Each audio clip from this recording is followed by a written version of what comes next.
Hi everybody, welcome back to the channel and welcome to Airbrushing Beginner's Mistakes. I'm going to take you through scenarios as a beginner, what you are going to experience when you first start airbrushing.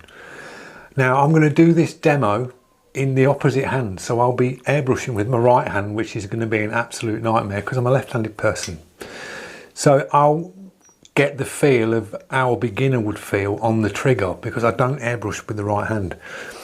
So I'll take you through the mistakes that you are going to experience, and then what I'll do is all the mistakes that I'll show you that you're going to experience, I'll then show you ways to correct them so you don't have to go through them again and experience it and just enjoy your journey. Now I've set up a small compressor because most beginners will have the little small compressor. So we've got one here. I've got a little Iwata Studio series. Now if you've got one of these for your first compressor as a beginner, happy days, because they're a cracking compressor, they really are. But any of the small compressors, whether they're the TimberTech, any of the Amazon ones, I'd say the best ones to go for are the ones with the tanks, the 3 litre tanks, because you've got a little bit more air volume to play around with. The ones that are just standalone and permanently run to keep the air up, they're just going to cook. Eventually they'll just cook. You could probably fry an egg on them by the end of your airbrush session as a beginner, because you are really eager to paint and you're permanently on the brush. You just burn it out and you'll buy another one. But if you can get one with a tank, you've got that little bit more volume to play around with. Now the brush I've picked a cheap one because this is based for beginners and we've not all got the money to go out and buy £200–300 brushes. You save up and then you get them as you progress. So I've picked the Galleria GHAD 39, which is about 32 quid.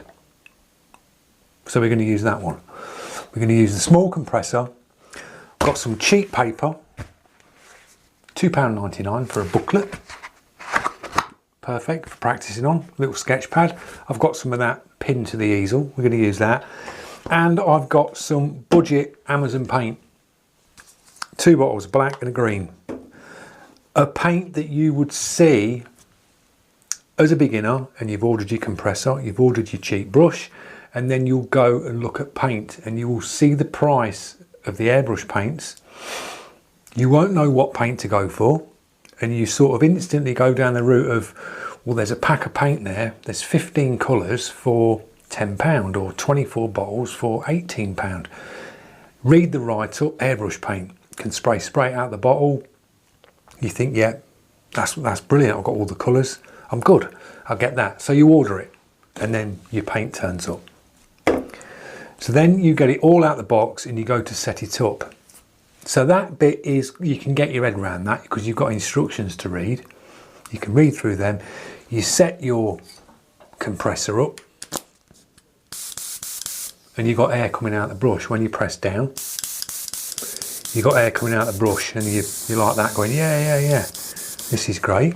And then your compressor kicks in for the first time and it's like, oh, what's that noise? Is that right? And then you like this, blasting the air out, and then that kicks in again. So that's what you get. That's noisier because it's on the table. That used to be on the floor. So that's what you're going to get with the small compressors. You'll be painting, kicking in. That catches up, painting, kicking in. So the small ones, like this, will be doing that consistently, on and off, catching up with the air. This one on this compressor is where the tube goes round, that is the air tank. So it's a very small air tank on this. So that's how your compressor would sound and what you're going to be hearing. So don't be like afraid that the noise is like, oh, is that right? That's exactly how they'll sound. This sounds a little bit louder because it's vibrating on a table. If I put it on the floor, on the carpet, it'll be a little bit quieter. So you've got all that good to go. You have pinned your piece of paper to the easel. What we'll do now is we'll move in and I'll take you through some scenarios that you are going to experience for the first time. Right guys, so you are ready to go. You've got your compressor in your bedroom, your garage, your shed, wherever you've got it. I've got to do this right-handed. This is going to freak me out. Just holding the brush feels weird. So you're blasting out. If you hear the compressor kicking in, it's just below me. So you're thinking, yeah, You've got the air pressure there. You can hear how loud that is. That is running around 30 psi. Now, for me, off the bat, that's the first mistake, is that's way too high, running your pressure that high. You're instantly, if you do have thin paint in it, you're instantly just going to blow it everywhere. So I would bring that down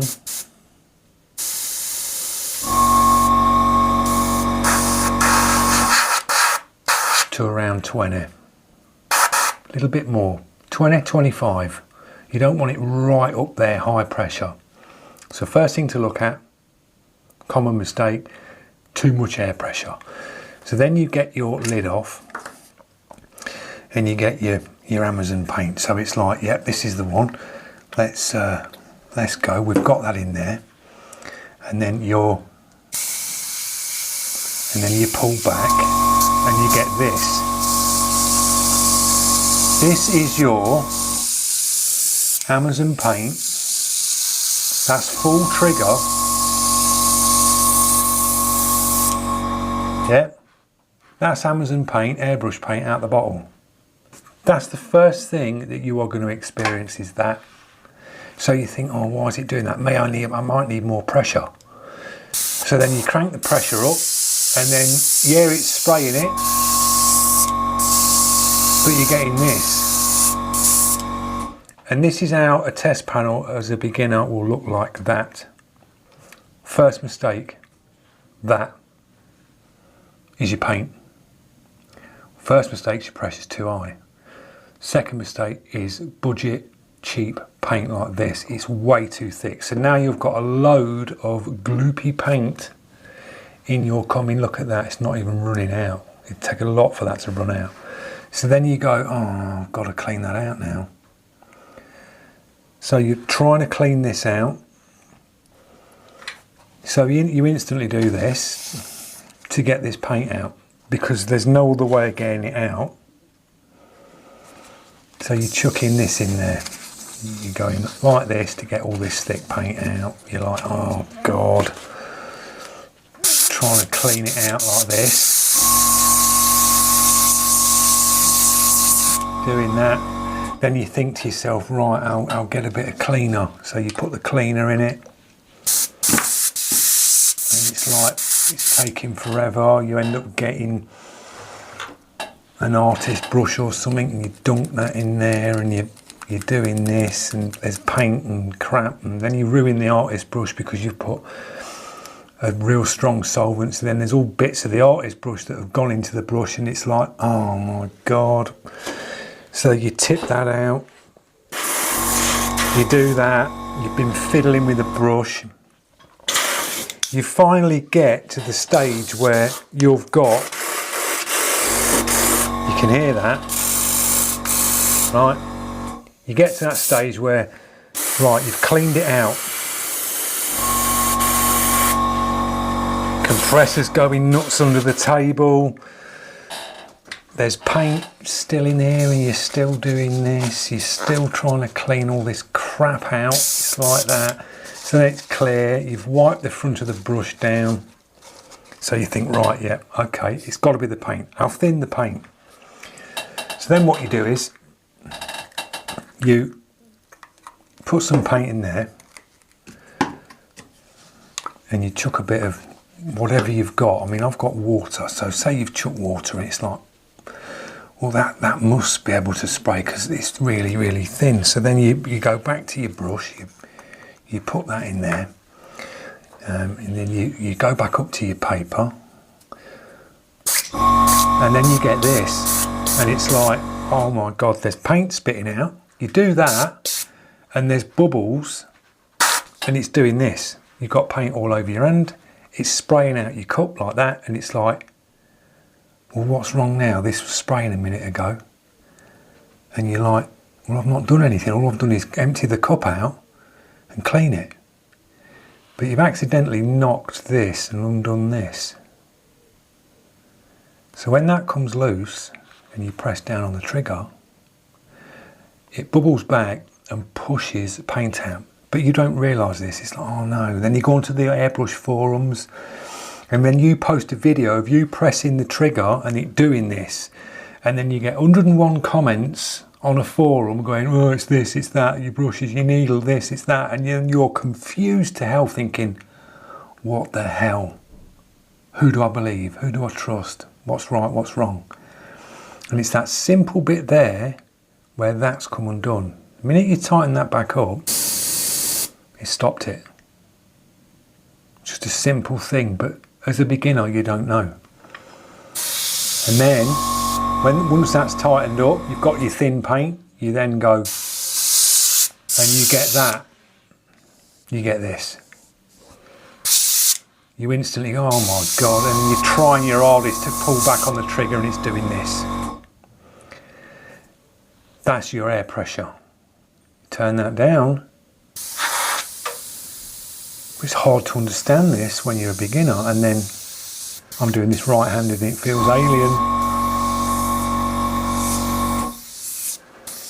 And then you're getting this. You're starting, after hours of fiddling around with your paint, you start doing this. And you start, oh, I'm airbrushing. You're doing this. For days on end, your trigger response, you're practicing your dots and your lines.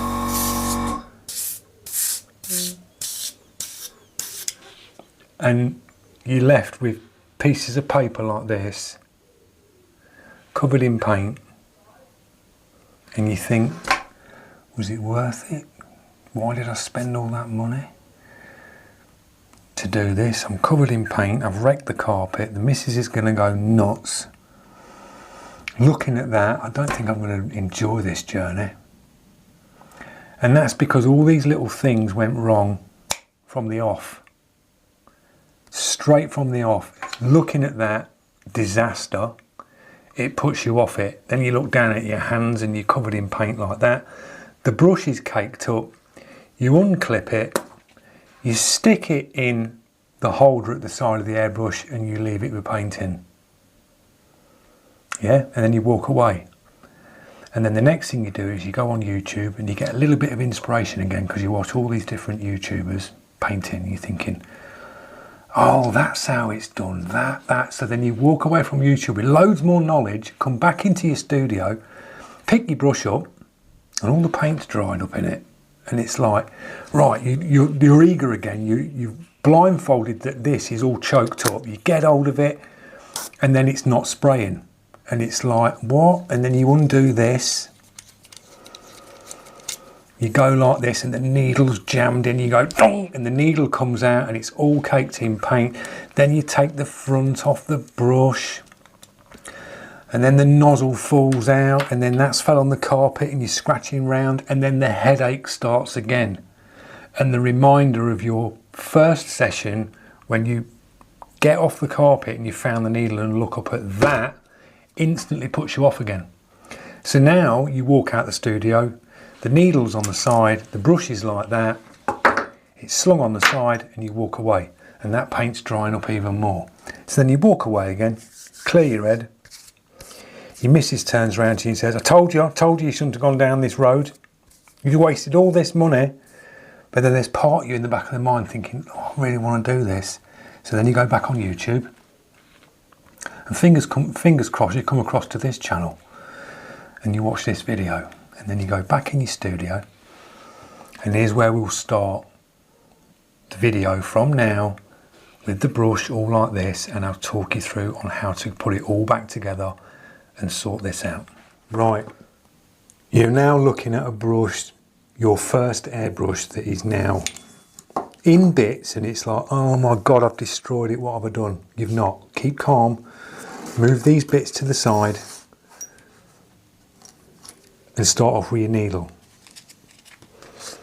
Get yourself a bit of kitchen towel, a little bit of airbrush cleaner. I'll leave links in the description for you so you can pick up some bits. Kitchen towel, pull your needle through like that. Try not to stab yourself because we've all done it as beginners. Slide through and clean your needle like that. So that's your needle clean. You can move that to one side. Now your brush that you've got paint in, the front bit's off, so you've pulled that bit off. Don't worry. Get your bit of kitchen towel and just wipe inside the cup like that. Wipe that paint off, that horrible Amazon paint that you've just ordered, the 24 in a pack that you've now launched in the bin. Just give your brush a wipe through in the cup. So your cup's clean, the rest of your brush is clean like that.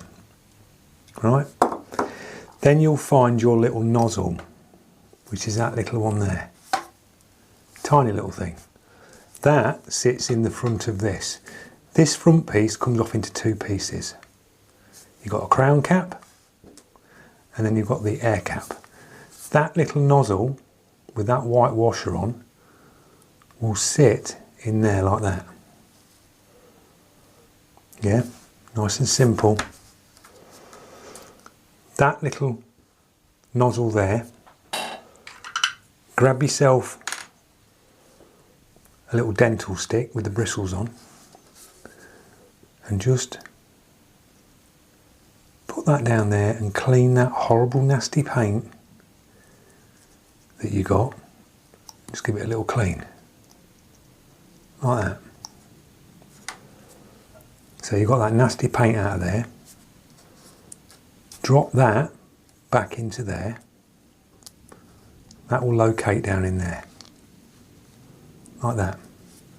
Then get your brush, screw that back on and just nip that up hand tight. Nip it to the body like that. That next piece, that's the crown cap.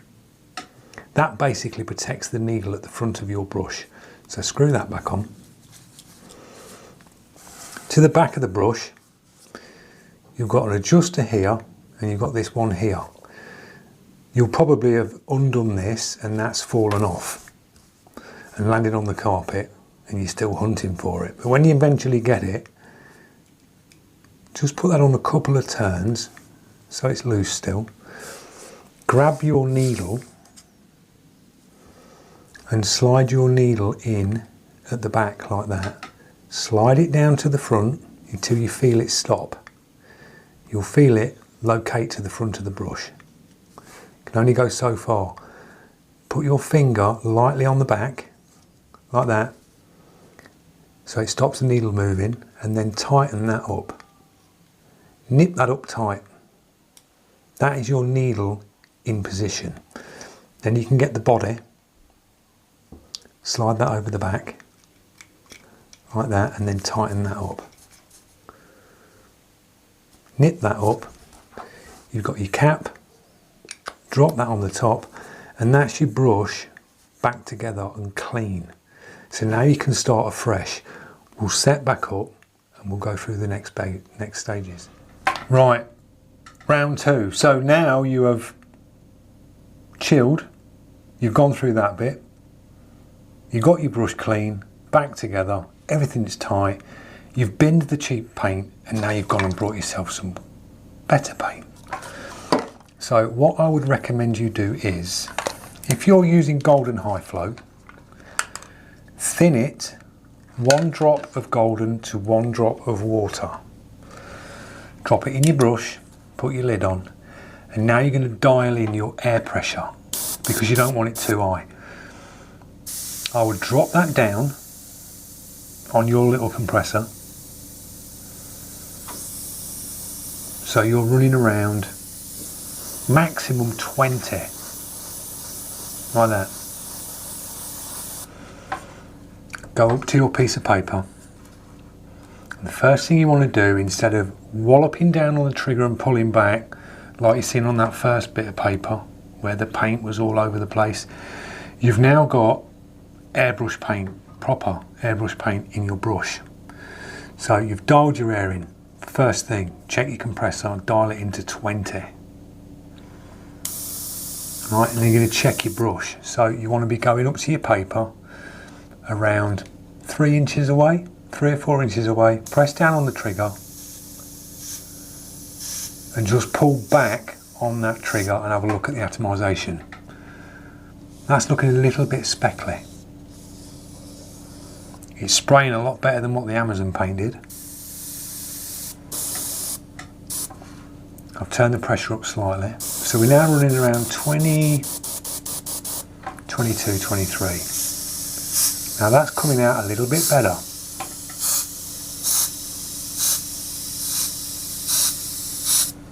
Atomising nice. So you're aiming for your paint to be atomising like this. Nice and soft.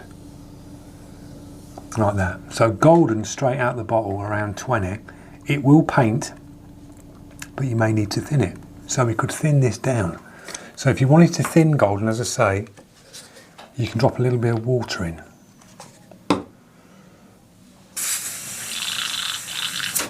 Now, you probably just heard the bubbles in the brush thinking, oh, what's he doing there off camera?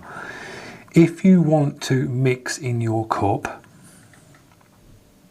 put your finger over your crown cap, press down and very, very carefully pull back on the trigger.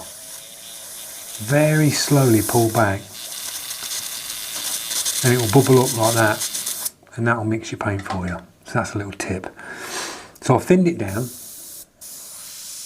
go up, and now that paint is a lot thinner,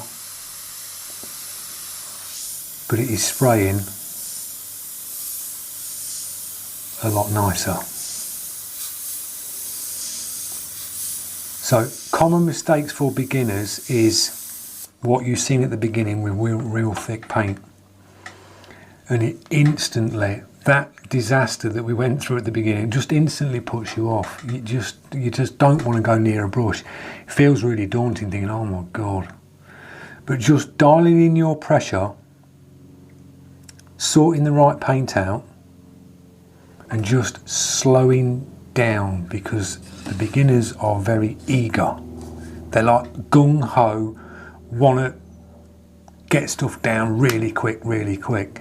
You just take your time, check your compressor pressure, check your brush, make sure it was all put back together like we just did, tighten this bit up, things like that.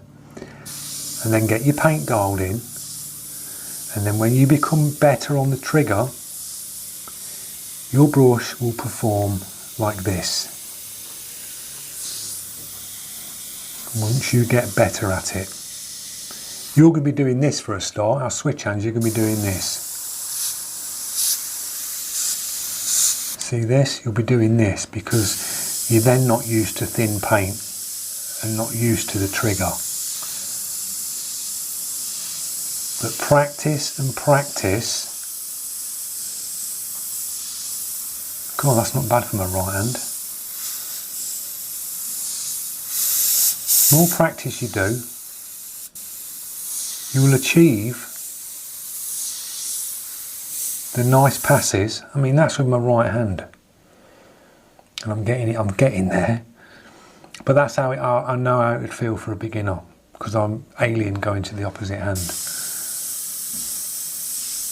So you're doing your little practice sessions. The best thing I could say for you to practice on is dots.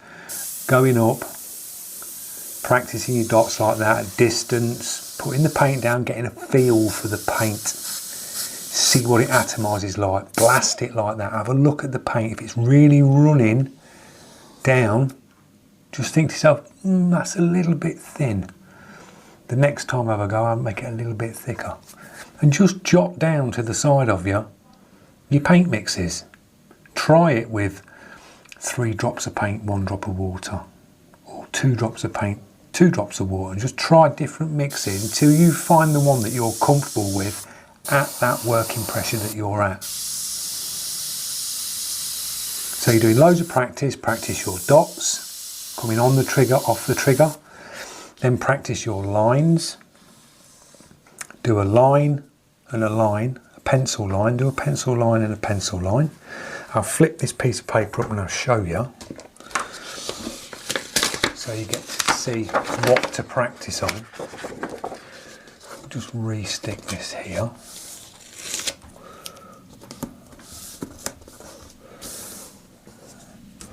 So draw yourself a line like that and draw another line. simple on your scrap piece of paper. Now what you've got to do is, an airbrush is, double action airbrushes are, when you press down, no paint's coming out, just air. Yeah. Usually when you do this sort of motion, the only other time you'll be painting and do this sort of motion is either when you've got an aerosol can in your hand and you go like that and the paint comes out. And that's what most people have experienced when it comes to painting with sort of paints, is like aerosol. So they instantly think the paint's going to come out when they press down. Now you can get airbrushes that do that. Single action, you will press down and it's an aerosol can, it just comes instantly out. But the double action airbrush, you'll press down and then you have to start moving backwards, because the minute you move backwards, that needle moves back and that paint will come out. So the more you move back, the more paint's going to come out. The less you move back, the less paint.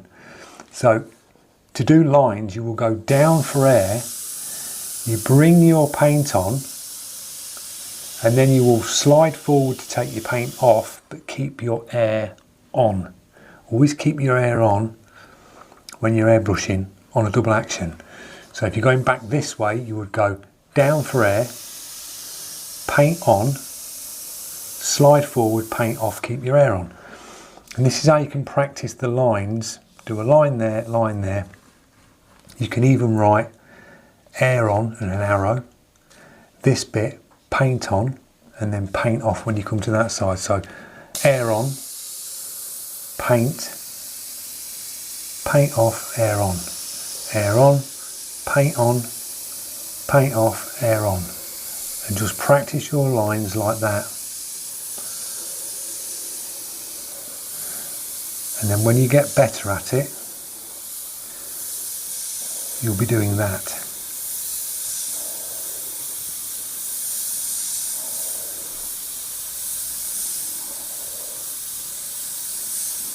And I think that is a brilliant one for practicing as a beginner. Drop a couple of lines. It just makes your mind, when you're looking at it and you're coming up to it, and you're thinking, right, when I come near that line, I bring the paint on. Put the paint on. When I'm coming up to this line, I'll push forward, take the paint off, but keep the air on. So just practicing lines like that, and do these different ways so you can do different ways. So you can do a line coming up this way like that. Like that. Then I'll just doodle some in here. Draw yourself some checker boxes like that, and then you're going to practice dots. So this is the same technique, but you are around an inch away from the paper.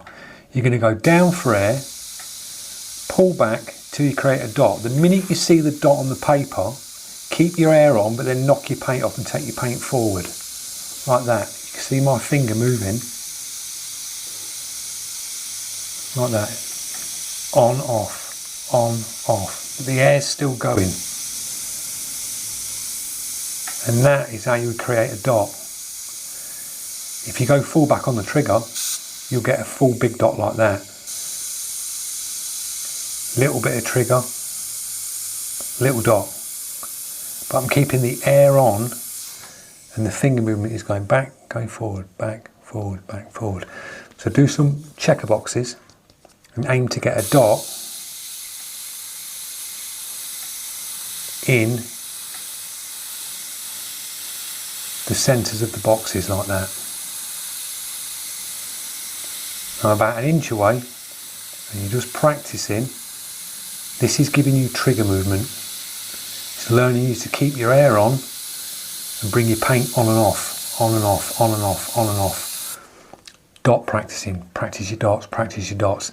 Once you've filled the outer, the inner box, then move to the crosshairs and dot the crosshairs.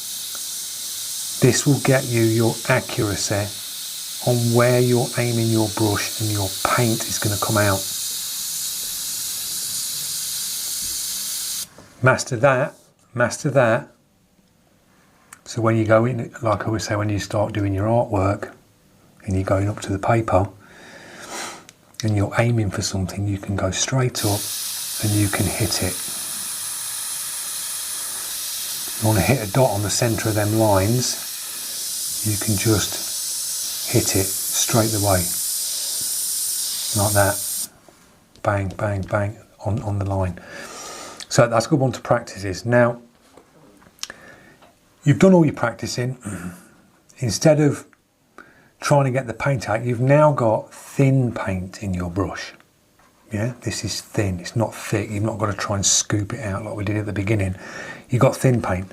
Best thing I'd say is get yourself some empty bottles like that and decant your mixed airbrush paint into a plastic bottle. Get a little agitating ball, like a ball bearing, put it in the bottle, and then you've got your paint saved. You're not wasting it, you're not throwing it away. You've got airbrush paint now, so you look after it a little bit more. So decant that into a plastic bottle. So you've emptied your brush, and now you've got a little bit of residue.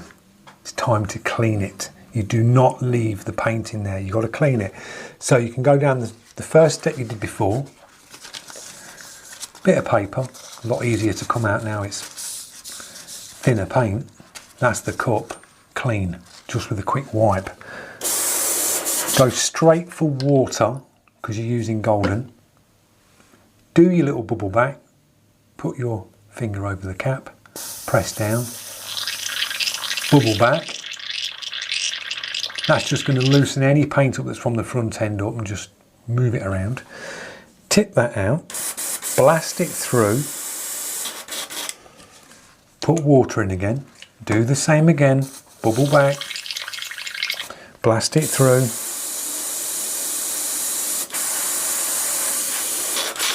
And what you're aiming for is, when you blast through, you're aiming for clear, that's water. The minute you see clear on your white piece of paper, your brush is clean. Just empty that water out. Wipe your brush down. Stick your cap on. Unplug it. And always put it in your airbrush hanger like this. Even when you've got paint in it. If you've got paint in it and you're just nipping out to have a cup of tea or go toilet, leave it in your airbrush hanger like that. Don't leave it in your airbrush hanger like that with paint in. Because you've got thin paint in it now, you've been working with thin paint. So if that thin paint's left in a brush like that, and you have to nip out for 2-3 hours, that thin paint's going to run down through the little packing wash around here and start to sit and dwell where your trigger is. And that's the next mistake that beginners make. Thin paint, leaving it in the brush, it runs down, goes to the trigger, and then when they come back, they press the trigger down, the trigger goes down, sticks, and it won't come up. It's permanent release in air. It just will not come up and release. But that will be in the next video. So there you go, guys. I know the pain you are going through. It was paint, I mean, I'm covered in paint now. Doing that right-handed was like, nightmare. But that is exactly what happens when you're a beginner. You literally go through them scenarios. You'll be under your table, you'll get up, you'll bang your head. You'll look at that piece of paper that you've had your first attempt on. The brush will be on the table full of paint and bits hanging off of it. And you walk out frustrated.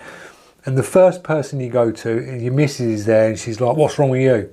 Why did I buy it? What did I do that for? F this, F that. And you walk away. And then you calm down. And then you go back on YouTube and you go through all these airbrush videos and all these people making it look easier. Beginner this, beginner that, beginner this. But they don't show you that sort of scenario. And that's why I wanted to do it. So you get that. That's exactly what I went through. And that's how we corrected it. Just by calm, getting rid of the crap paint for a start. Just bin it. Don't go there. Literally.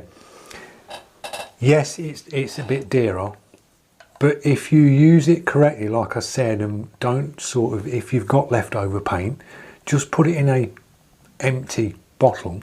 You can save it because you shouldn't be wasting that much paint. One of these bottles like that, these are probably about £12, £13. When you're thinning, this will last a long time. It really will. It really will last you a long time. And for the sake of £12, I'd rather spend £12 than go through the nightmare of the cheap paint and the headache of the brush being clogged up and going through all that stress and fiddling around with a brush and paint everywhere.